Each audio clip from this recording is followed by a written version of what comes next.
je crois que lorsque je suis devenu entrepreneur, bon, j'avais déjà 2 enfants et j'avais une petite fille qui naissait et qui m'a très peu vu d'ailleurs. Les entrepreneurs sont des fantômes à domicile. Voilà. Moi, je rentrais quasiment pour faire un bisou et raconter une histoire, mais j'étais quasiment jamais là. D'ailleurs, je crois que mes enfants me reprochent souvent. Alors, pas parce que je suis devenu entrepreneur, c'est pas trop le problème, mais je ne suis jamais en vacances. Alors, ce que tu disais, c'est que oui, je ne peux pas partir en vacances. Moi, je pars en vacances, mais avec eux. Mais ils me reprochent souvent, mais papa, pourquoi tu joues au téléphone? Oui. Cet outil du 21e siècle qui n'est plus rattaché à une corde et dans un mur. Voilà, voilà. Et souvent, c'est ce qu'ils me reprochent, mais en même temps, ils sont fiers.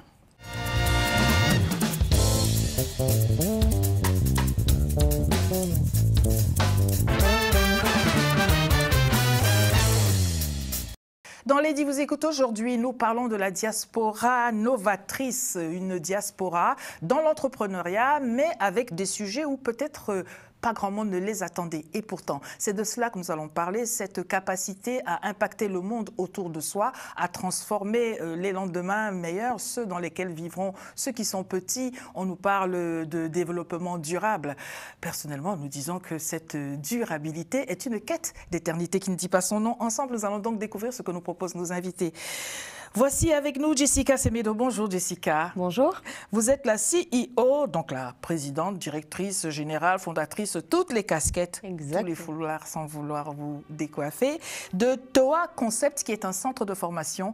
Merci d'avoir accepté notre invitation. Nous parlerons ensemble de ce que vous proposez et peut-être, qui sait, vous qui nous écoutez, vous trouverez enfin ce que vous cherchiez depuis longtemps. C'est bien de regarder Lady vous écoute. Et si vous voulez participer à notre émission, ladyvousécoute@gmail.com. Vous pouvez nous écrire et si vous n'êtes pas de l'avis de nos invités, vous avez le droit de les contredire. À vos côtés, Jessica, nous avons Monsieur Boniface Ncho. Bonjour Boniface. Bonjour. Merci à vous d'être présent. Vous êtes le président du groupe coopératif Plaisir d'enfance. Ce qui a retenu notre attention en préparant cette émission, parce que nous avons l'air comme cela, mais nous préparons nos sujets, c'est que c'est une approche particulière là où on pense que les uns et les autres sont seulement des employés et puis qu'il y a des patrons qui décident pour tout. Non, il y a une voie pour proposer, offrir une approche participative, c'est bien cela. C'est bien ça. Nous allons revenir à cet aspect-là. Nous avons aussi Jacques Josselin. Bonjour Jacques. Bonjour. Vous êtes le cofondateur et le président de Théo LLS, qui est donc une entreprise de logistique. Vous avez dit logistique médicale. Logistique médicale, tout à fait. Merci d'être présent. Vous nous direz pourquoi vous avez eu envie de vous engager dans un tel sujet, pour le moins inattendu quand on est des profane de la question. Merci d'être là. Et puis, si vous passez votre émission assis dans le canapé à nous regarder, sachez que vous pouvez vous lever, regarder la télé en faisant des mouvements, des bras, des jambes, parce que sur le plateau, nous avons avec nous Kyungumbayi Kongolo. Bonjour. Bonjour. Vous êtes monsieur coach sportif et gérant de salle de sport. Oui. Et dans l'entrepreneuriat qui est le vôtre, puisque vous avez la parole, vous allez la conserver, personne ne vous attendait dans ce registre, personne ne croyait en ce que vous alliez proposer. Commençons par le début. Qu'est-ce qui vous a donné envie de rentrer dans cette activité et d'en faire de l'entrepreneuriat? En fait, j'ai toujours été un sportif. J'ai beaucoup joué au basket, j'ai toujours aimé le sport. Et un jour, j'en avais marre d'être vendeur, parce que j'ai été vendeur dans des grands magasins. Donc ça me fatiguait, je voulais faire autre chose. Que vendiez-vous dans les magasins? Je vendais des vêtements, des sous-vêtements, des parfums, je vendais un peu de tout, même des téléphones portables. J'étais un très bon vendeur, hein. Faut pas, c'est important de le dire. Nous vous croyons volontiers. J'étais super à l'aise avec les clients. Oui. Et à un moment, ça m'allait plus, je voulais faire autre chose. Avant que vous n'alliez de l'avant, voulez-vous nous dire qu'est-ce qui ne vous allait plus? Parce que certainement, je le disais tout à l'heure, il y a des personnes qui nous regardent, qui ne savent pas comment sortir de la condition actuelle pour se projeter vers autre chose. Mais quand on est un bon vendeur, comme vous le dites, qu'est-ce qui ne vous allait plus? Ça m'allait plus parce que j'ai besoin d'évoluer, j'ai besoin de faire autre chose. Et pour rester debout toute la journée comme ça. Vous savez, quand on est sportif en même temps, rester debout. Oui, mais j'avais envie d'être mon propre patron, de créer quelque chose. Et je trouvais que où j'étais limité. J'avais envie de plus. J'avais ce truc qui me disait, vas-y, fais-le, va chercher. Mais je ne savais pas quoi encore. Bien, merci pour cette première présentation. Je vous pose la question à vous, Jacques Josselin. Je disais tout à l'heure que vous êtes dans un secteur tout à fait important, d'autant qu'il s'agit du secteur médical et que quand il y a malheureusement des accidents, des incidents, on voit des voitures qui passent avec des gyrophares en disant « transport de ceci, don d'organes ». C'est dans ce domaine que vous évoluez, pas uniquement d'ailleurs, mais qu'est-ce qui vous a motivé quand vous avez créé cela? Alors, la motivation, je pense un peu... Comme mon collègue juste à côté, je me sentais un peu à l'étroit, bien que j'ai été employé dans une société qui faisait, je crois qu'il y avait 80 000 personnes. Ah oui, quand même. C'est une société Oracle, enfin une grosse société donc, dans les bases de données. Mais, que faisait, alors dans quel secteur cette société initialement? Dans l'informatique, c'est un éditeur de logiciels. Moi j'étais ingénieur informatique, et chef de projet plus précisément, et puis à un moment je me dis, si je veux évoluer, ça, il faut attendre 4, 5 ans, 6 ans, 10 ans, je ne sais rien. C'est en fonction des opportunités ou peut-être même du réseau. C'est souvent ça. Hein. Et à un moment, je me suis dit, bon, qu'est-ce que je peux faire pour sortir de là? Et il y a eu un plan de départ volontaire, parce que Oracle avait racheté une autre société, une autre société où je travaillais d'ailleurs. Ils ont proposé donc à ceux qui voulaient partir, de partir comme ils veulent, mais il faut qu'il y ait un projet entrepreneurial. Ce qui est bien d'ailleurs, parce qu'ils auraient pu dire, ben, si vous voulez partir, au revoir, sans s'enquérir de ce que vous alliez faire après. Donc c'est là où j'ai déposé un dossier et il se trouve que mon associé, qui est Franck Popote, qui n'est pas là aujourd'hui, mais il était dans la logistique médicale. Et lui aussi, il se trouvait un peu dans les limites, parce que la société où il était embauché, il ne voyait pas trop d'évolution, et on s'est mis en commun, montant une boîte. Et c'est comme ça qu'est née la société Transportéo, qui est devenue Théo LLS depuis. Et on s'est spécialisé dans le secteur donc, de la logistique médicale pour le déplacement de produits très sensibles à la température. On part de moins 200 degrés jusqu'à plus 37 degrés. Et on déplace des organes, des médicaments, des virus, bref, tout ce que les gens ne veulent pas, dans le secteur médical bien sûr. Nous on est là, on assure et on travaille en France comme à l'international. J'allais vous poser la question sur l'international, parce que quand vous parlez de température ambiante ou de haute ou basse température à préserver, est-ce que les données sont, vous nous le direz tout à l'heure, est-ce que les conditions atmosphériques et logistiques sont forcément les mêmes sous d'autres cieux? On y reviendra si vous le voulez bien. Dans Lady vous écoute donc, vous l'avez entendu, si vous commencez à vous sentir à l'étroit dans ce que vous faites, il y a une voie, et cette voie c'est la création d'entreprises. Il y a même aussi une voie d'être novateur et de vous engager dans quelque chose où peut-être personne ne vous attend ou pour le moins où personne ne voudrait s'engager. Vous êtes peut-être la bonne personne. Je vous laisse la parole. Peut-être que dans ce qui a été dit, vous vous êtes reconnu déjà dans la mobilisation, dans ce qui a suscité cela au-dedans de vous? Alors, oui, je me suis reconnue dans ce qu'ils ont partagé, dans ce qu'ils nous ont partagé. Mais alors, j'ai jamais eu réellement pour objectif de me lancer dans l'entrepreneuriat. C'est l'entrepreneuriat qui s'est jeté sur vous. Exactement. Oui. Parce que ce que je fais aujourd'hui, j'ai développé un concept qui s'appelle la bothérapie. Donc c'est une méthode, je vais plutôt dire une méthode, en fait, qui permet aux personnes de réconcilier l'être et le paraître. Pourquoi? Parce que je suis multicasquette, je suis conseillère en images, maquilleuse professionnelle. J'ai depuis peu développé une autre compétence qui est tout ce qui touche au domaine de la cosmétique coréenne, donc la K-beauty, skincare coréenne. En ce moment, c'est très en vogue, très à la mode. Mais pour la petite histoire, j'ai développé cette compétence suite à un choc émotionnel que j'ai eu et qui m'a fait développer de l'acné progressif. Je suis allée voir différents spécialistes, rien n'a fonctionné.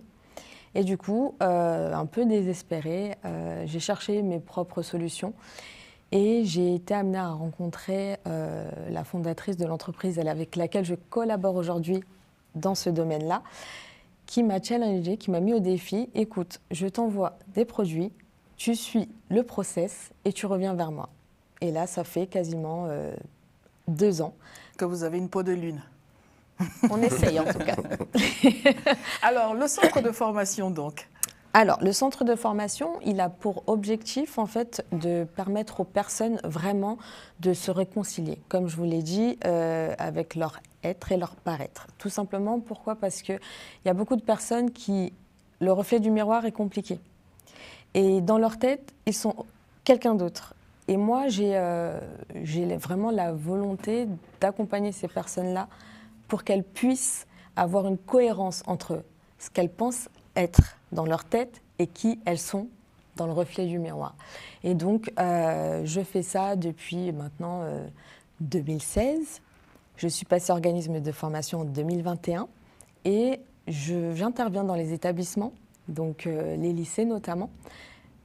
Au niveau des élèves, l'objectif, c'est vraiment les sensibiliser sur l'importance de l'image véhiculée au sein d'une entreprise, la posture, et leur donner vraiment les codes pour qu'ils puissent faire la différence. Après, il y a également tout ce qui est Pôle emploi, mission locale. Et après, j'accompagne également les personnes qui sont dans l'entrepreneuriat, hommes comme femmes, qui ont besoin de gagner en confiance à travers leur image, leur posture.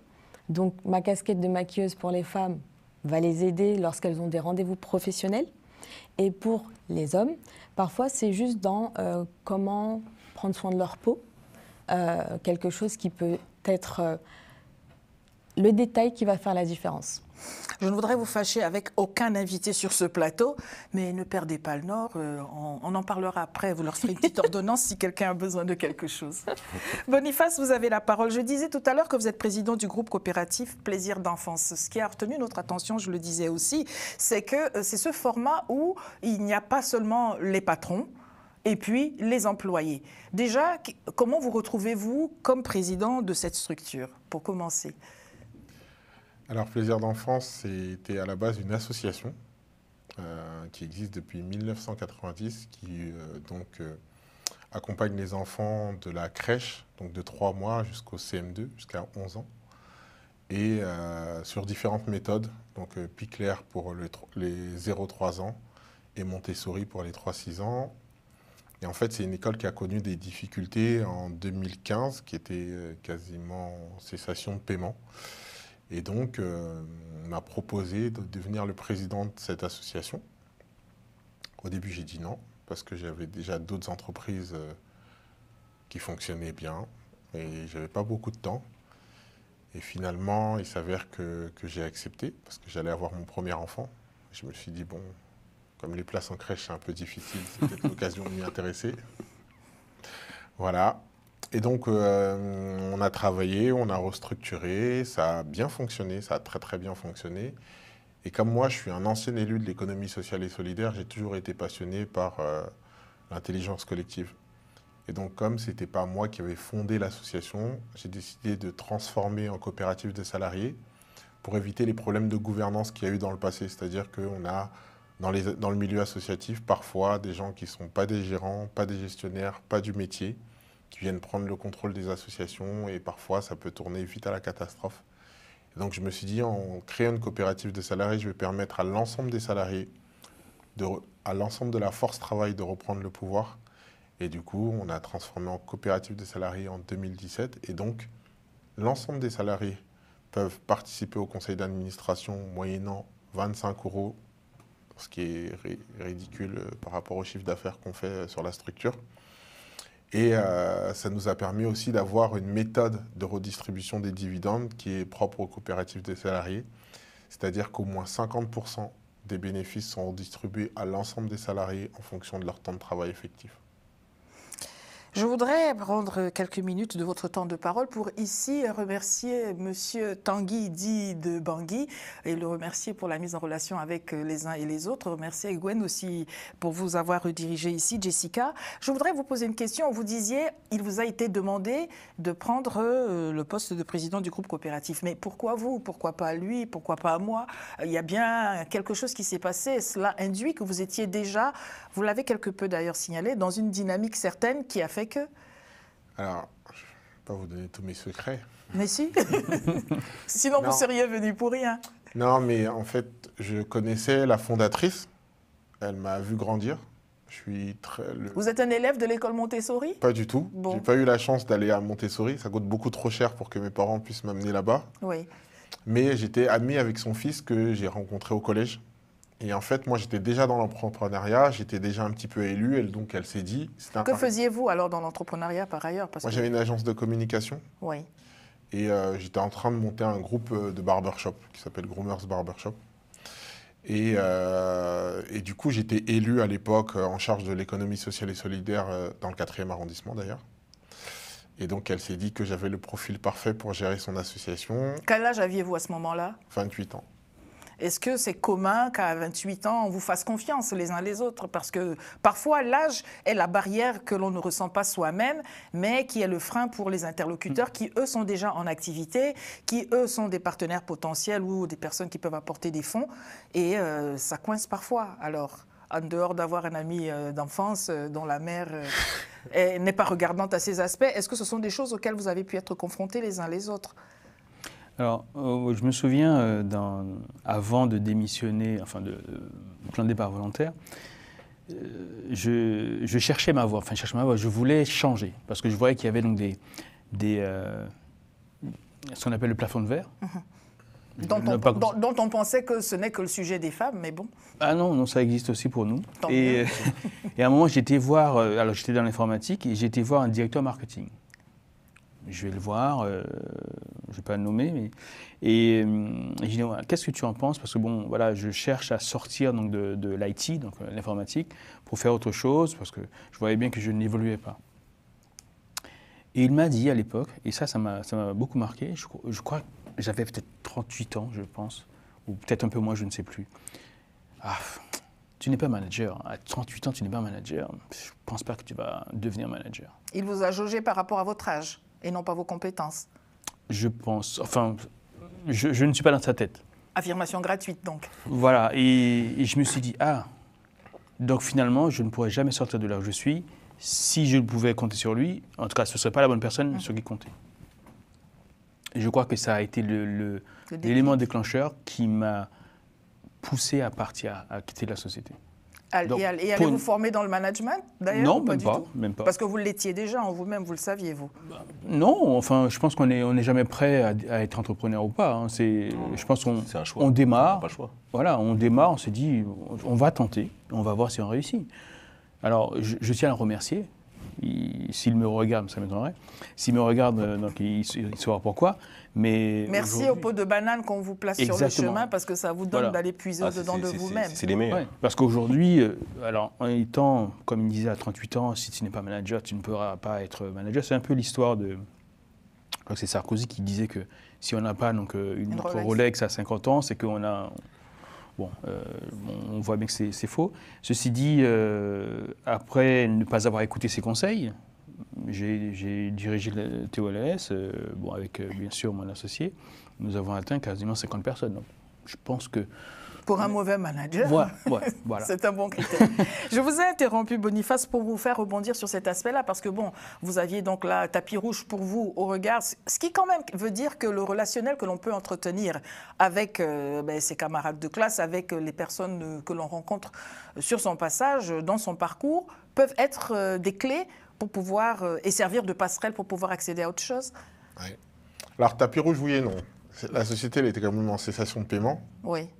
Donc, je me suis dit, bon, j'y vais. Si ça ne marche pas, ce n'est pas de ma faute. Et en même temps, si ça fonctionne, ça peut bien fonctionner. Mais c'était osé de me confier à moi, du haut de mes 28 ans, qui avait une maigre expérience en entrepreneuriat, une structure qui comptait, à l'époque, une quarantaine de salariés, avec des directrices qui étaient là depuis plus de 20 ans. Qui avaient été vos directrices quand vous... Pratiquement. Oui, voilà. Oui. Complètement. Elles auraient pu complètement être mes directrices. Est-ce que vous pensez que ces personnes avaient vu en vous ce que vous ne voyiez pas en vous-même à ce moment-là? Très clairement, oui. Je pense que j'aurais moi-même pas fait le pari de me donner... Vous ne vous seriez pas fait confiance? Non, pas du tout. Pas du tout. Et ça a été une très belle expérience. Et encore aujourd'hui, voilà, ça fonctionne bien. Le groupe a eu jusqu'à 12 crèches. On a fait plus de 10 millions d'euros de chiffre d'affaires. C'est vraiment une belle histoire. Et donc, je la remercie encore aujourd'hui de m'avoir fait confiance et d'avoir débloqué chez moi ce potentiel entrepreneurial que j'aurais pas pu développer à ce point-là, je pense. Jocelyn nous disait, tout le monde peut être entrepreneur. Est-ce que vous pensez qu'on est du verbe naître entrepreneur, ou est-ce qu'on doit le devenir, ou si on n'est pas un entrepreneur né, peine perdue que de s'y engager? On est. Dès le départ, on est. Parce que on n'a pas le choix. Il y a des hauts et des bas, des choses à affronter. Si mentalement vous n'êtes pas prêt, c'est impossible. Qu'est-ce qu'il faut pour être un bon entrepreneur, d'après vous? Déterminé. Être déterminé. Et où trouve-t-on la détermination quand on ne l'a pas? Bah, on l'a pas. Alors aussi, ça fait beaucoup de choses qu'on ne peut ne pas avoir. Non, mais ce qu'en fait, faut savoir. En fait, pour moi, un entrepreneur, c'est trouver des solutions aux problèmes. Donc, si là-dessus, on n'a pas un niveau de réseau, de débrouillardise assez élevé, c'est que ça va être dur. C'est possible, mais ça va être dur. Contrairement à ce que nous disait Boniface, vous nous avez confié que personne ne croyait en ce que vous alliez faire. Voulez-vous bien revenir là-dessus? Alors, moi, mon histoire, c'est différent. C'est que moi, à la base, je suis breton. Je viens de Rennes. Ça se voit très bien. Ça va pas l'air, mais Oui, voilà, bien je suis sûr, pas de breton. souci. Donc, en gros, j'ai décidé de quitter Rennes, que je trouvais trop petit pour moi, par rapport à mes ambitions. J'ai dit, Vous étiez un gros poisson dans une petite rivière en Bretagne? un requin. Donc, j'ai décidé de partir. Et je disais à mes amis, je me rappelle quand c'était aujourd'hui, je me disais à mes amis, je veux devenir coach. Ils me disaient, qu'est-ce que tu racontes? Qu'est-ce que tu vas faire? Et je suis parti sur Paris et je suis devenu coach. N'allez pas trop vite. Vous arrivez à Paris. Il en est qui sont à Paris, qui n'ont même pas eu besoin de venir, qui veulent devenir coach, ils ne peuvent pas. Comment avez-vous fait? On va dire qu'en fait, j'ai rencontré en fait, j'avais une vision du coaching que j'avais. Enfin, je voulais coacher, mais je ne sais pas ce que je voulais faire, comment je voulais le faire. Et un jour, j'ai rencontré un coach et c'est comme si c'était je dis, waouh, c'est ça que je veux faire. Une révélation. Une révélation. Est-ce qu'il vous a dit des choses ou est-ce que vous l'avez vu faire et cela vous a inspiré? Je l'ai vu faire, ça m'a suffi. Qu'est-ce qui vous a marqué le plus dans ce qu'il faisait? C'est en fait cette façon de donner aux gens, en fait, cette façon d'être avec les gens, que les gens ils vous regardent, que les gens comprennent et surtout donner comment je pourrais dire ça? Donner l'envie aux gens de genre se surpasser, faire mieux. Donc de vraiment d'aller au-delà de ce qu'ils peuvent faire. De se dépasser. De se dépasser. Et c'était vraiment une question de confiance. J'aime beaucoup cette relation que j'ai avec les gens. De savoir en 2 secondes, je suis là avec vous, je vous fais un coaching. Bientôt peut-être, on espère. Je vous fais un coaching. Je vous fais un coaching. C'est un commercial après tout. C'est un bon commercial, il a dit tout à l'heure. On va voir. Je vous fais un coaching, tout ça, et on discute. Et j'arrive à vous cerner, à savoir comment travailler avec vous, comment vous amener à vous dépasser. Et comment, au bout d'un moment, le but du coach, c'est que le sport devienne un plaisir. Quand le sport devient un plaisir... Et pas une torture. Une torture. moi j'ai gagné, j'ai fait mon travail. Voulez-vous réagir les uns à ce que disent les autres? Parce que c'est certainement bien plus intéressant que nos questions, uniquement, Boniface, dans ce que vous entendez. Non, mais je pense qu'il y a effectivement le facteur détermination. Et il y a aussi, moi j'ai monté ma première entreprise parce que je n'avais pas le choix. J'ai fait des premières de terminale, je voulais faire de la com, je faisais des fautes d'orthographe, personne n'allait me prendre. Donc j'ai monté mon agence en me disant, si j'ai des compétences, je réussirai. Et si j'ai pas de compétences, Et ça a fonctionné pourtant? Ça a fonctionné, oui. Ça a fonctionné très rapidement. On a eu des petits clients, Le réseau? Le réseau. Vous avez parlé d'économie sociale et solidaire, vous avez parlé d'élus. Est-ce que vous voulez bien nous en dire un peu plus? Ah. Oui. J'ai été élu en 2014 chez Europe Écologie Les Verts dans le 4e en tant à l'ESS, adjoint à l'ESS. Et donc c'est quelque chose, moi j'ai... Quel âge aviez-vous à ce moment-là? Il faut que je fasse le calcul. À peu près. Une vingtaine d'années. Une vingtaine d'années.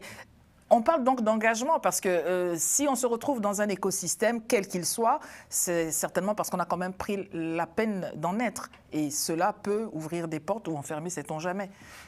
En fait, moi, j'ai beaucoup de respect pour les aînés, je suis quelqu'un de parole. Donc comment je suis rentré chez Europe Écologie, c'est parce que... Qui est un parti politique, pour ceux qui ne le savent pas, nous émettons partout sur la planète. Oui. Exactement. J'ai rendu service à une dame. Et elle avait besoin que je vienne sur sa liste. Au début, j'ai dit non, parce que moi, j'avais une vision de la politique pas très positive. Et finalement, j'ai accepté. Pourquoi avez-vous accepté? Qu'est-ce qui vous a fait changer d'avis? Donc, c'était un échange bon pour ça n'avait rien à voir avec la politique? Ça n'avait rien à voir. Vous avez dit oui à quelque chose dont vous pensiez que ce n'est pas bien, la politique? Exactement. D'accord. Et finalement, je suis allé tracter sur le marché. Et en fait, c'était la première fois où j'avais le tract, ça me permettait de discuter avec les gens sans qu'ils aient un a priori négatif sur moi. Et ça m'a quand même bouleversé dans le sens où, ah ouais, c'est un peu différent de ce que je pensais en fait. Que pensiez-vous que c'était?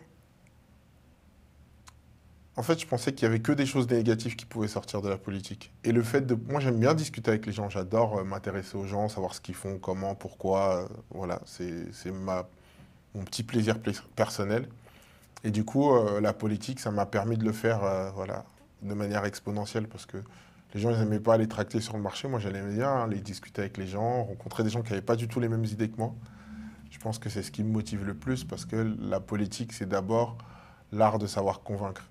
Et parler avec des gens qui sont dans le même parti que moi, ça ne m'intéresse pas trop en fait.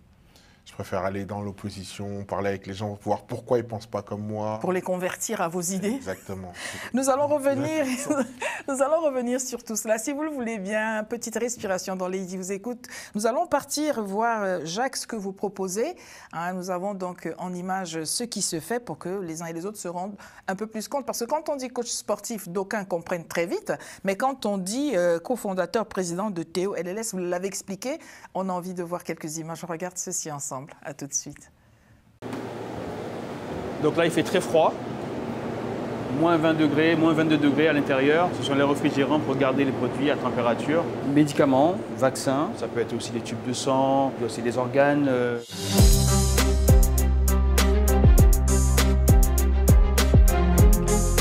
Théo LLS est une société donc, de logistique pharmaceutique et médicale. Nos clients, c'est beaucoup les biotech, les medtech, les instituts de recherche médicale, scientifique et agricole. Nous sommes situés à Louvre, à une dizaine de kilomètres de Roissy-Charles de Gaulle. Roissy est très important pour nous parce que c'est là où nous faisons tout le transit entre le national ou l'international pour les produits de nos clients. Donc ici, nous avons une chambre chaude, ce qui nous permet donc, de garder les produits à température, notamment c'est du 15 et 25 degrés, notamment donc, des échantillons biologiques. La période Covid, c'est nous qui avons assuré toute la gestion logistique de transfert de vaccins des différents stocks du gouvernement vers les CHU partout en France. Et bien Roissy a été vraiment le centre névralgique de notre activité Covid. Sans ça, on n'aurait pas pu acheminer les vaccins à temps. L'activité H24 de l'aéroport de Roissy est très importante pour nous parce qu'aujourd'hui nous avons des produits qui ne peuvent pas attendre 24 heures de plus pour être livrés. C'est vraiment crucial que nous puissions garder ces plages ouvertes, sinon ce sont des pertes de produits. Nous avons notamment donc, des transports d'organes qui ne peuvent pas attendre des délais. FedEx avec qui nous travaillons pour certains types de besoins, s'ils devaient réduire leurs horaires de travail, ça allongerait la durée donc, de livraison des produits et ce n'est pas acceptable.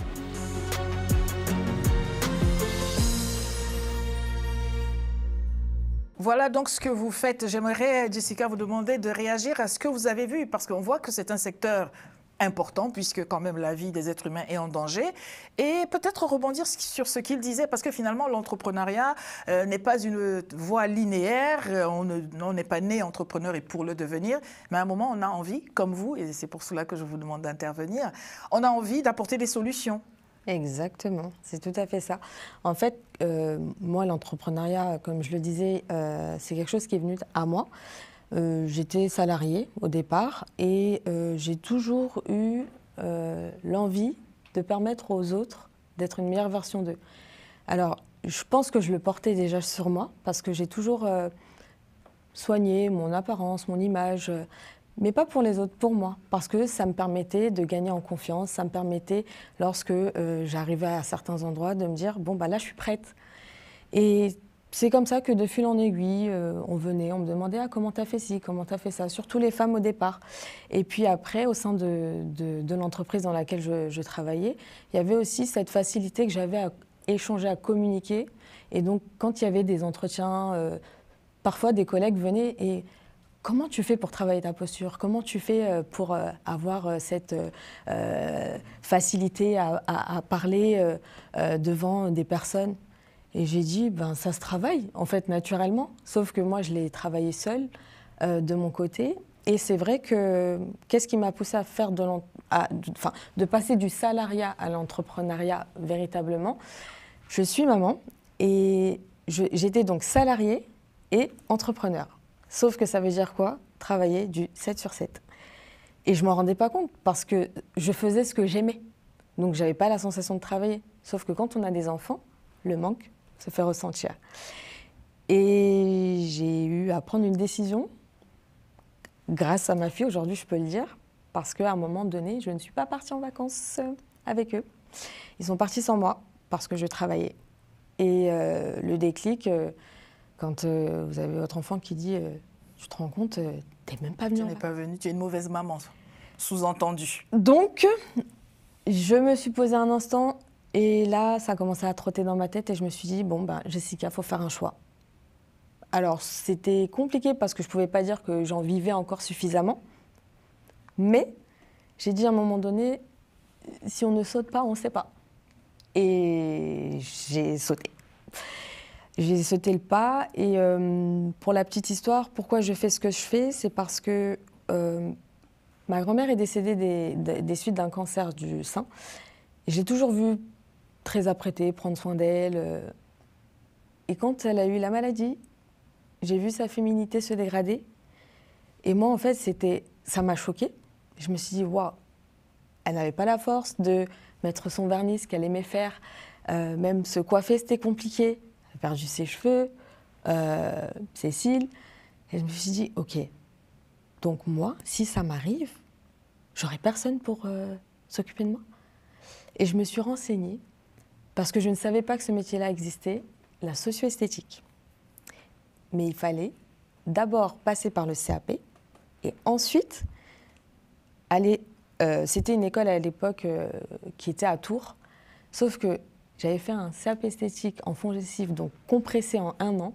Alors j'ai tout donné, hein. J'avais l'impression que je passais mon doctorat. Et encore une fois, ma fille me l'a reproché, parce que bien évidemment on se concentre. Et je ne suis pas allée à Tours. Cependant, j'ai passé mon CAP esthétique. J'ai eu l'opportunité d'accompagner des femmes qui étaient en rémission. Parce que la différence d'une esthéticienne et d'une socio-esthéticienne, c'est que la socio-esthéticienne est habilitée à donner des soins, en fait, à une personne qui a été malade ou qui est malade, parce qu'elle sait le protocole à suivre. Parce qu'avec les traitements, parfois, il y a certains produits qui ne sont pas faire n'importe quoi. Pas compatibles. Et donc, de là... je me suis lancée. Et comme je le dis, c'est à chaque fois, on est tout le temps venu frapper à ma porte, que ce soit pour intervenir dans les lycées. En fait, je pense que le fait est que j'ai toujours porté sur moi ce que je fais. Ça m'a ouvert les portes naturellement. Et je me suis jamais dit, oui, j'allais être entrepreneur, mais aujourd'hui, j'ai la conviction que je suis à ma place. Lady vous écoute, @gmail.com. Portez ce que vous a porter, ou plutôt apporter ce que vous portez, vous ouvre des portes. On entend là des histoires personnelles derrière chaque entrepreneur, chaque démarche entrepreneuriale. Finalement, il y a, on ne le dit peut-être pas assez, il y a cette motivation, peut-être qui s'ignore, peut-être que l'on entend monter au-dedans de soi, mais à laquelle on ne répond pas. Et puis après, les circonstances de la vie vont générer que... Et puis j'ai entendu parler des enfants. Parce que quand, je le disais au début de cette émission, on parle de développement durable, la durabilité, c'est aussi celle d'abord des êtres humains que nous sommes. Donc quand on commence à voir ces enfants poindre ou qu'ils sont déjà là et que ça devient une partie intégrante de la réflexion personnelle, on peut se retrouver à plus vite, plus rapidement, se jeter dans l'entrepreneuriat. Oui, enfin, je crois que lorsque je suis devenu entrepreneur, bon, j'avais déjà 2 enfants et j'avais une petite fille qui naissait et qui m'a très peu vu d'ailleurs. Les entrepreneurs sont des fantômes à domicile. Voilà.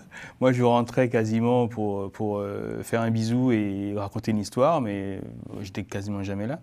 D'ailleurs, je crois que mes enfants me reprochent souvent. Alors, pas parce que je suis devenu entrepreneur, c'est pas trop le problème, mais je ne suis jamais en vacances. Alors, ce que tu disais, c'est que oui, je ne peux pas partir en vacances. Moi, je pars en vacances, mais avec eux. Mais ils me reprochent souvent, mais papa, pourquoi tu joues au téléphone? Oui. Cet outil du 21e siècle qui n'est plus rattaché à une corde et dans un mur. Voilà, voilà. Et souvent, c'est ce qu'ils me reprochent, mais en même temps, ils sont fiers. Je pense qu'ils sont fiers. Ouais. Ouais, c'est vraiment. Mais après, moi, j'étais plutôt dans l'excès. Je voulais tellement réussir que les vacances, pour moi, c'était hors de question. Et la famille, alors? Ils partent en vacances sans moi. Je voulais rien savoir. Moi, je voulais tellement y arriver, c'était pas mon problème. Même on me parlait de vacances, au repose-toi, je veux pas savoir. Au férié, je travaille. Rassurez-nous, c'était au moment de lancer ces choses ou c'est ainsi désormais et pour Mais toujours? là, ça va un petit peu mieux. Je me suis soigné, mais c'était très très dur. Il a pris les week-ends. Voilà. Mais en vacances, je fais 2 jours, je m'ennuie. Ouais. Faut que je cherche un truc à faire, faut que je fasse travail. Mais c'est vrai que là, ça va mieux. Je me soigne. Des personnes nous regardent. On va parler de la vie donc privée quand elles se croisent et peut-être ne se croisent pas avec la vie professionnelle. C'est un vrai challenge, en particulier pour les femmes parce que il y a des contingences auxquelles on ne peut pas forcément se soustraire. Messieurs, qu'en pensez-vous? C'est-à-dire, c'est un peu vague là. C'est un peu vague Non, la moi, question. personnellement, quand j'ai commencé l'entrepreneuriat, c'est vrai, j'étais comme tous ici, tout le temps, H24, 7 jours sur 7. Mais en fait, comme j'ai commencé tôt, quand j'ai eu mon premier enfant, j'ai passé beaucoup de temps avec lui. Moi, dans mon agenda, Il y avait réunion, bébé. les enfants, Oui. tout, et c'est dans mon agenda. Et c'est comme une réunion indélébile. Il n'y a personne qui peut me l'enlever. Comme je suis mon propre chef, il n'y a personne qui va me dire non, tu dois aller. Non. Bon, parfois, de temps en temps, j'ai un client qui me demande exceptionnellement. Mais souvent, quand j'ai des prestats pour des clients, je leur dis non, je ne peux pas. J'ai déjà un rendez-vous. Et j'ai pas de problème avec ça. Mais au début, c'était Ouais, d'accord. 7 jours sur 7, 24 heures sur 24 tout le temps. Alors, ce que vous venez de décrire, pardonnez-moi de vous interrompre, pensez-vous que c'est quelque chose qui est communément entendu et accepté par la gente masculine, notamment dans l'entrepreneuriat, que de pouvoir consacrer pratiquement autant de temps à sa vie personnelle sans que ça paraisse mièvre? Alors moi, je ne ferai pas une généralité sur la gente masculine, Oui. mais je dis pour moi, Oui. j'en ai besoin. J'ai besoin de passer du temps avec mes enfants, j'ai besoin de les voir grandir, j'ai besoin de rigoler avec eux, j'ai besoin de jouer aux échecs avec mon fils, j'ai besoin de lire avec ma fille, c'est mon besoin, c'est un plaisir. Et je ne peux pas me dire que je vais travailler, peut-être mourir demain, et je ne vais pas avoir ce plaisir-là. Donc je préfère profiter. Moi, je suis un kiffeur. Vous êtes un kiffeur. Donc moi, je vais en vacances, je dépense, j'épargne pas. Et demain, parce qu'en fait, je suis né, on était 5 frères et sœurs. On a vécu dans 2 chambres de bonne. Une chambre de bonne pour les enfants avec la cuisine et une chambre de bonne pour les parents avec le salon. Donc en fait, j'ai toujours dit à madame et aux enfants, ben, si je dois retourner, je suis capable de retourner là où j'étais. C'est vrai, le train de vie. Donc venez, on profite, peut-être demain ça va s'arrêter. Donc je sais que ce n'est pas l'héritage que je vais laisser à mes enfants qui vont devenir quelqu'un de bien ou pas. Donc tous les moments de plaisir que je peux avoir avec C'est la mes enfants, transmission. avec ma famille, je suis dedans. Jessica, vous êtes très d'accord. Oui, je suis très Est-ce que c'est à d'accord. cause de ce que vos enfants ne vous aient pas pardonné, 2-3 vacances manquées, que vous en êtes venu à cela? Ça a été quand même un déclic, hein, l'élément déclencheur. Parce que je m'en étais même pas rendu compte. Moi, j'étais tellement à fond. Et quand je voyais les résultats, en fait, j'étais tellement satisfaite que je me suis pas rendu compte que sauver un pour délaisser l'autre, ça va pas, en fait. Donc, il faut trouver l'équilibre. Il faut trouver l'équilibre. Et encore plus quand on est une femme, maman. Parce que, qu'on le veuille ou non, la société, en fait, une femme qui entreprend, OK, mais t'es maman, en fait. Qui s'occupe des enfants? Mais qu'est-ce qu'elle fait là en réunion à cette heure-ci? Exactement, exactement. Et alors, c'est vrai que ça a pu parfois me faire me remettre en question sur est-ce que je suis une bonne maman ou pas? Parce que, en fait, je ne rentrais pas dans le moule, dans le schéma classique. Et puis, jusqu'au jour où je me suis dit, mais en fait, c'est moi qui décide. Ce ne sont pas les gens qui vont déterminer si moi, dans mon rôle de mère, c'est OK ou pas, en fait. Et à partir de ce moment-là, que j'ai compris que j'étais différente et que c'est comme ça que j'étais, tout simplement, et ben, même avec mes enfants, parce que je pars du principe que tout est énergie. Donc, j'étais comme dans une... Dissonance. Exactement. Vous vous sentiez écartelée, en fait. C'est ça. Et quand j'ai accepté le fait est que j'aime mes enfants, mais je crois que je me préfère parce que sinon, j'aurais été malheureuse. Bon, dans Lady vous écoute, petite case intimiste comme cela, pour parler de l'entrepreneuriat et des choses novatrices, parce que ça n'est pas linéaire, ça n'est pas une science exacte, sinon cela se saurait. Chacun, finalement, est amené à pouvoir trouver son équilibre, son équation personnelle et à l'assumer, quand bien même autour de soi, personne ne fonctionne comme cela. Vous nous aviez dit, personne ne voulait croire que je pouvais y arriver. Pourquoi ça ne vous a pas arrêté? Parce que je suis quelqu'un de très têtu. Je suis breton, têtu, comme breton. En plus, je suis congolais, donc c'est encore pire. Mais je suis vraiment... En fait, moi, je sais pas pourquoi, en fait, je sais même pas comment. J'avais en moi cette détermination-là. Je me suis dit, je vais y aller. J'apprenais, je prenais des livres, des formations. Je faisais le maximum pour y arriver. Et au fur et à mesure, il y a des inconnus qui faisaient confiance. Un inconnu, une inconnue. Et ça avançait. C'est comme, en fait, moi, je vois ça comme un escalier géant. Chaque fois, il y a une personne qui vient, c'est un palier, un palier, un palier, une marche, une marche, une marche. Et au fur et à mesure, je suis arrivé, puis un jour au lendemain, paf, je me suis retrouvé avec une salle. Alors que, en fait, c'est mon processus, je ne l'ai pas forcément cherché. C'est à force de travailler, les choses sont arrivées naturellement. Et c'est là où je me dis, franchement, ma motivation, détermination, elle est très forte. Mais le problème, c'est que quand on a été déterminé, motivé tout le long, au bout d'un moment, on s'est plus arrêté? Non, on a un moment de baisse. On s'essouffle. Parce qu'on est fatigué. Ouais. Et on n'est que des êtres humains. Voilà, on a fait beaucoup de choses. Donc là, en ce moment, je suis dans la période de me remettre en question, de me recharger. Comment je peux... En fait, j'aimerais reprendre mon énergie que j'avais au début. Je prends un exemple. J'avais des coachings à 6 h du matin, donc je me levais à 5 h du matin. Je me levais comme ça. Maintenant, on me dit 6 h du matin, je réfléchis à 10 fois, je me gratte la tête. Je dis, est-ce que vraiment je vais y aller?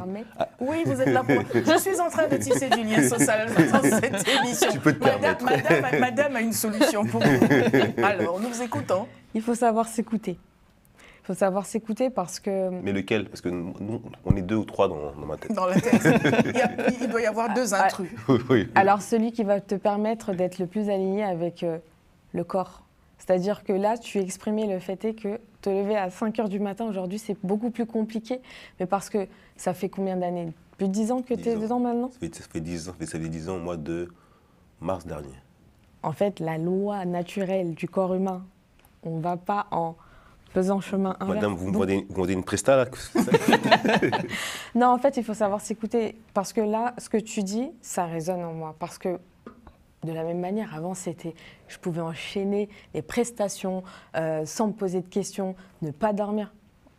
Aujourd'hui, je le sens. Donc, le matin, je m'étire. Mais le problème, en fait, c'est quand on a construit quelque chose et qu'on regarde, on dit on est fier de l'avoir construit. Oui. Le problème, c'est qu'on ne veut plus le perdre. Donc, ralentir, pour moi, ça veut dire être moins présent et peut-être le perdre. Aujourd'hui, ce que je fais, ce que j'ai jamais fait, ce que j'avais du mal à faire, donc vous avez délégué. Travail. Voilà, il faut déléguer. Mais un exemple, les lundis, à partir de 16 h, je ne suis plus à la salle. Mais je suis comme ça sur les caméras au début. Pour vérifier si tout le monde fait bien son travail. Bien sûr. C'est pourquoi il était bien d'avoir en face de vous Boniface Ncho qui nous parle quand même de ce que j'appelle la gestion participative. Et j'aimerais vous entendre dessus avant que vous reveniez sur ce sujet-là. Est-ce que c'est quelque chose... que pensez-vous de ce format? Oui, c'est dans le cadre associatif qui est devenu une entreprise quand même, dans le secteur de l'économie sociale et solidaire. Mais peu importe, est-ce que vous y croyez, vous, aux vertus de cette forme de management en quelque sorte? Oui, je pense que ça a tout à fait donc, sa place. Après, est-ce que c'est adaptable à toutes les entreprises? Je ne suis pas sûr. Il va vous répondre dessus. Voilà.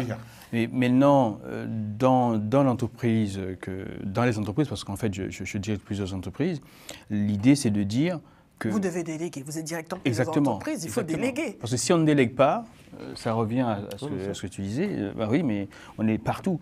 À un moment, et donc nulle part. On n'est pas efficace. Exactement. Et donc, aujourd'hui, je suis plutôt à dire, il y a quelqu'un qui s'occupe des finances, quelqu'un qui s'occupe donc de l'opérationnel. Et bon, moi, j'essaie de faire le peu qui me reste, enfin, beaucoup d'ailleurs. Mais au moins, on se dit qu'on n'a plus besoin de s'occuper de tout. Le cycle naturel, donc, je ne sais plus ce que tu as dit. Les saisons de la vie. Voilà, les saisons de la vie. À un moment, on ressent. Et d'ailleurs, je rejoins ce que tu as dit récemment. C'est qu'à un moment, on ne veut pas détruire ce qu'on a commencé. On veut s'accrocher, donc faire en sorte que ça réussisse. Et c'est pour ça que je travaillais certainement 24 heures sur 24. Mais à un moment, on se dit, on fatigue un peu, ou peut-être on vieillit aussi. C'est le corps qui vous le dit d'ailleurs. Voilà. Et donc maintenant, on commence à vouloir passer la main, donc déléguer. et puis pour qu'on commence à se ressourcer un tout petit peu. Donc, Mais merci d'avoir pris le temps de venir sur ce plateau, sortir de vos activités respectives pour venir respirer avec nos amis téléspectateurs et les inspirer. Oh là là, je fais des rimes. Les inspirer pour avancer dans leur équation personnelle, parce que c'est de cela qu'il s'agit. Rien n'est jamais certain, rien n'est jamais acquis. Mais il a dit « je suis un kiffeur », ça ne résonne pas en vous. Est-ce que c'est antinomique avec la démarche entrepreneuriale que de se dire « je croque la vie à pleines dents » il faut profiter des choses, il faut profiter. Maintenant, il y a des activités, alors franchement, grand respect pour avoir la possibilité et la capacité donc, de passer beaucoup de temps avec les enfants. Moi, j'aurais bien aimé le faire, mais déjà d'une part, je travaille de très loin. Enfin, à l'époque, j'habitais à Auray-Malmaison, je travaillais à côté de Roissy. 2 heures de route de circulation pour rentrer, donc vaut mieux rester au travail pour terminer son travail. Ou sinon, c'est passer la journée à la maison. Donc, j'ai eu la possibilité donc, de travailler quand j'étais salarié à la maison. Et je crois pendant 2-3 ans, je profitais pleinement des enfants. Je faisais du télétravail à l'époque, ça n'existait même pas en France, on n'en parlait pas. Du télétravail avant l'heure. Ça me permettait donc vraiment de passer beaucoup de temps avec les enfants. Mais par contre, la petite dernière n'a pas eu cette possibilité-là, malheureusement. Elle n'est pas née assez tôt. Voilà. Rassurez-vous, messieurs, ça n'est pas un procès pour vous, messieurs, qui voulez entreprendre. J'ai l'impression. C'est juste l'échange de bons procédés. Oui. Nous allons partir regarder quelques images de la salle de sport et on va comprendre pourquoi vous êtes si épuisés. Tellement épuisés que vous avez décidé dans votre métier de gagner votre vie en épuisant les autres. On regarde ceci en quelques images. We set the trends. Bringing it in cash. I'ma have to call my account to make sure the shit came in. It's just me and my gang. Fuck niggas, wanna do friends. What he say, want smoke? We gon' spin again. I've been tryna get the money, I've been tryna feed my fam, cause these niggas down wanna see me win. No, I was thinking about the rolling, but I went and cut the riches, then I went and put my mama in the Benz. I get it in the pit suite, fucking 2 twins. I thought about the Glock, but I went never in. And the niggas spinning shit without a pen. I called Jimmy, kicking with the Billies. We already ran up a milli. So that shit ain't really interesting. He had a line to get a penalty. Said he started, and I'ma finish him. Stop a nigga flat up in my Timberlands. Hanging with the vampires and gremlins. Got them hoes lined up, assembly. Not your average nigga in the industry. We set the trends. Bringing it in cash. I'ma have to call my account to make sure the shit came in. It's just me and my gang.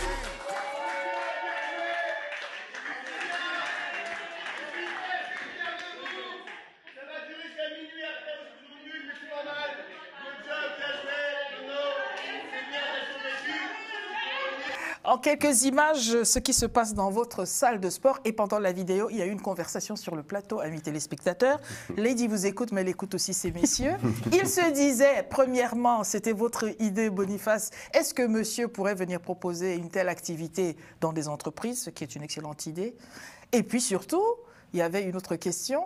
Plutôt que de faire cela seulement dans les salles de sport, vous disiez, au lieu d'aller en boîte de nuit, on peut aller en boîte de sport? Ouais, oui, bien sûr, c'est le concept, parce qu'il y a beaucoup de jeux de mots. En fait, moi, c'est, on va dire, les 35, 40, 50, là, les gens qui veulent plus aller en boîte de nuit et qui aiment le sport. Donc la plupart, Qui aiment moi, la je dors. musique. Et qui aiment la musique. Pardon, la musique. Donc du coup, non, la musique old school, pas new school. Donc moi, je me suis arrêté À James 2000. Donc 2005, je veux pas. 2000, je me suis arrêté. Pour la playlist. Pour la playlist. Donc je me suis arrêté là, c'est voilà, donc c'est rap, R&B et ça envoie, c'est une bonne ambiance, une cohésion d'équipe, les gens ils se parlent, ils discutent, ils se connaissent pas. Chez moi, c'est simple, je te connais pas, je te dis bonjour. On se serre la main. C'est déjà très bien. Non, mais je veux dire, c'est que des fois les salles de sport, ils se parlent pas. Chez On moi, a tout le une monde se liste parle. inconnue, on est dans l'anonymat pendant Voilà. que les autres ont fait des groupes. Voilà, chez moi on se parle, il n'y a pas de groupe, c'est tout le monde Mais ensemble. comment allez-vous faire, pardonnez-moi, je vous interromps, comment allez-vous faire pour multiplier, parce que la question a été posée, pour avoir plus qu'une salle de Ben, sport? c'est ça mon problème. Mon problème, c'est que, comme on dit souvent, je sais pas, il y a une phrase bateau qui dit que tout seul ou machin, avec les gens, machin. Seul on va vite, ensemble on va vite. Voilà. Ouais, donc c'est soi-disant. Une autre phrase qui dit qu'on n'applaudit pas d'une seule main.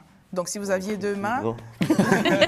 si vous étiez à plusieurs, monsieur coopératif, là, il y a quelque chose qui se... il y a quelque Non, mais chose je pense que moi, comme je dis souvent, j'aime bien dire, je me dis à la fois, moi je suis un produit fini, je suis prêt. Maintenant que je suis prêt, je peux conquérir le monde, je peux y aller. Maintenant, il faut juste que j'ai des gens qui viennent me faire confiance parce que maintenant, je pense qu'on ne parlera plus d'âge, on ne parlera plus d'expérience, on ne parlera plus de compétences, je l'ai. Quel âge aviez-vous quand vous avez ouvert cette activité? J'en ai 41, 30. C'est important que ceux qui nous regardent entendent cela. L'entrepreneuriat, donc les initiatives que l'on peut porter, n'ont rien à... D'ailleurs, on dit, hein, aux âmes bien nées, la valeur n'attend pas le nombre des années. Manifestement, c'est quand même ce qui a été le cas pour vous. Et vous n'avez pas été freiné par la considération de votre âge, la perception que autrui pouvait avoir de vous. Et vous avez, encore une fois, apporté ce que vous portiez et les portes se sont ouvertes. Alors, il y a quand même, il n'y a pas que... Ça n'est pas un lit de rose, la vie d'entreprise. Il y a eu des échecs, des challenges. C'est quoi le plus dur pour vous que vous ayez rencontré dans votre parcours à ce jour-ci, Boniface? On peut tout dire. Non, je n'ai pas de honte. J'ai eu des périodes hyper difficiles où il y a des boîtes que j'ai fermées, des établissements que j'ai fermés. J'ai connu les redressements judiciaires, j'ai connu les liquidations judiciaires. J'ai bien galéré. Mais je pense que le plus difficile, c'est parfois quand on est le 25 du mois que je me dis que je n'ai pas assez pour payer mes employés. C'est ça qui me fait le plus mal parce que j'ai quand même beaucoup d'employés et je me dis que c'est chacun des chefs dans leur famille et du coup les handicaper en me disant peut-être que ça ne va pas arriver pile à l'heure. J'aime bien que ce soit pile à l'heure, le 25. Et quand ça ne va pas arriver peut-être pile à l'heure, là, ça peut me mettre des gros coups de stress. Et je pense que c'est ma plus grosse difficulté. C'est la plus grosse difficulté. Vous avez trouvé la solution pour que ce soit toujours au bon moment du bon mois? Ah, on essaye de trouver la solution. Après, on est à l'abri de rien. Moi, le Covid, surtout sur le groupe coopératif, ça nous a fait beaucoup de mal. Ça nous a fait beaucoup de mal. Moi, c'est une école privée. Et donc, on a eu beaucoup de familles. On a beaucoup de familles qui sont CSP++. Et donc, catégorie socio-professionnelle très aisée. Bah, ils sont restés chez eux, c'est cela? Non, aujourd'hui, l'école, elle est gratuite chez nous. C'est 7 000 € l'année, quand même. Et donc, après le Covid, il y a des gens qui ont déménagé pour aller s'acheter une maison en Bretagne. Avec leurs 7 000 € plutôt que... Voilà, plutôt que, voilà. Et finalement, qui avaient envie de plus d'espace et de plus de nature. Et donc, on a eu une grosse baisse d'activité. Et il a fallu prendre le bon virage pour pouvoir continuer à exister. Donc, on est en bonne voie, mais ça a été très difficile. Jessica, pendant que vous nous parlez de votre plus grosse difficulté dans ce que vous faites aujourd'hui, on va voir les photos qui illustrent ce que vous faites. C'est quoi le plus dur pour vous? Alors, le plus dur, je ne sais même pas si... en fait, j'ai appris à accueillir toutes les situations, qu'elles soient bonnes ou mauvaises. Parce que, j'aime bien le dire, des fois, je suis comme un ballon de basket. Plus c'est difficile, ça veut dire que plus je tape fort le sol, plus je vais rebondir haut. Donc là, le plus dur... C'est même pas grave. C'est même pas grave, en vrai. Jacques, je voudrais vous laisser le soin de nous dire, on termine dessus, hein, sur vos plus dures expériences, parce que là, vous êtes zen, tout va bien, vous pouvez voir les enfants, vous faites beaucoup d'activités, l'entreprise se porte bien, mais il ne faut pas qu'on campe le monde des bisounours. C'est quoi le plus dur pour vous? Alors, moi, je pense qu'il y a deux aspects qui reviennent souvent. C'est ce que dit Boniface. On a le 20 qui arrive, le 25 qui arrive. Et les fins de mois. On n'a pas la trésorerie nécessaire pour payer les salaires. Et là, c'est là où je dors plus. Donc, voilà. Avez-vous trouvé une solution pour trouver le sommeil quand même à ce moment-là? Il faut que je trouve plus de clients. Mais je pense que l'un des moments aussi donc, les plus marquants, ça a été... on a démarré, je crois qu'en 2010. En 2011, 2012, on a dû se séparer d'une personne. Là, c'était une nuit blanche. Ouais. Je ne savais pas comment aborder la chose. En plus, c'était une apprentie qui ne travaillait pas, en fait. Donc, mais il fallait lui dire, mais en même temps, lui dire pour ne pas trop brusquer, pour ne pas la décourager. Pour ne pas heurter. Mais peut-être que vous lui avez rendu service. Un jour, elle viendrait sur nos plateaux en disant « Je travaille dans telle structure, on m'a dit que… » Il se trouve qu'elle m'a rappelé. Alors, pourquoi on a licencié? Parce qu'elle était souvent en train de téléphoner ou sur son téléphone en train de textoter, comme on dit. Il suffisait de le lui confisquer pendant les heures de travail. Ça ne se fait pas. Non. Ça ne se fait pas. C'est sa propriété personnelle. Gentiment, j'entends bien. Oui, mais bon, en même temps, on lui a dit et redit. Et donc là, vous disiez qu'elle vous a recontacté. Elle m'a contacté sur LinkedIn en me disant que merci pour ce que vous avez fait, parce que ça m'a appris une leçon. Bon, ben, comme quoi, c'était votre mission. On va finir par vous. Alors, le plus dur pour vous? C'est de repartir à zéro, de tout perdre. Mais vous n'allez rien perdre. On a vu comment ça marche du tonnerre de feu. Oui, mais Ça vous hante, c'est ça? Non, ça me fait même pas peur en fait, mais c'est juste que c'est quand même une crainte de se dire que du jour au lendemain, on peut Si ça peut vous rassurer, ce ne sera pas l'ancien vous qui devrait reprendre, ce sera le nouveau vous que vous êtes devenu qui aura affaire à cela. Je voudrais vous remercier tous les quatre d'être venus nous entretenir de vos démarches d'entrepreneurs, de vos démarches novatrices et de votre même pas peur. Nous voulons croire, amis téléspectateurs, que cela vous inspire. Merci d'être venus. Rendez-vous dans notre programme prochain. À bientôt.